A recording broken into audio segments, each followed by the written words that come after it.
We stood there, we three. You, me, and the realm of possibility. You, me, and a sidewalk on George Street. You cared about breaking your mother's back, but what about me? What about the pair of breasts that enters your life tangentially? Are there afterlives for those organic shapes and simplified, reduced forms that you give elevator eyes? Where does it go? Where does it come from? What is our creation myth? Well, I would know.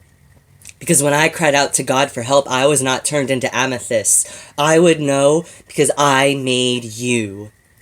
I literally created myself in your image, and suddenly I thought that I had permission to act in ways that were misogynistic.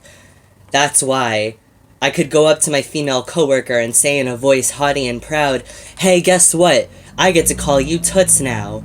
That's why the men who are heroes went up to women and said, "Hey babe, you have the best tits of anyone I know," and this one character who hated a psychiatrist reduced her to the pair of knockers on the chest of Miss Ratchet in a story that I wrote. That's why my reasons for crying were no longer stupid or trivial, because I had started testosterone. That's why I got to say with disdain to the women on the corner from Planned Parenthood that I wasn't interested in women's issues, and their visible consternation was not the same thing as rape, because I was on my way to the Misogyny clinic to get hormones, to be the kind of man that I had always hoped to be, the kind that didn't hit women. But when my guy friends said, "There's a party with ratios, so bring your bitch," I listened. I made you.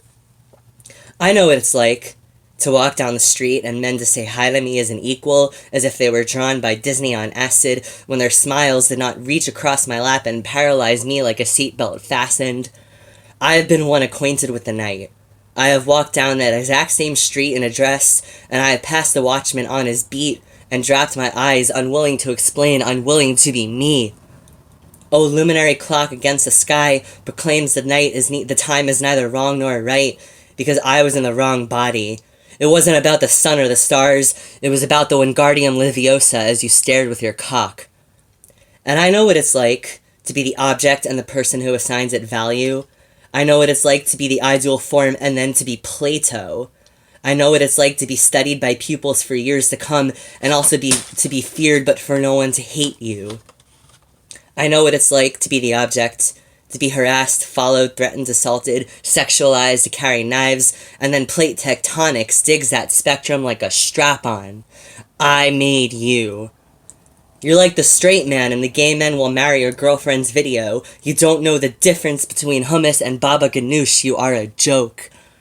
You are the globe I find in my grandparents' attic, and I can figure out exactly when it was manufactured because I know history and how it goes.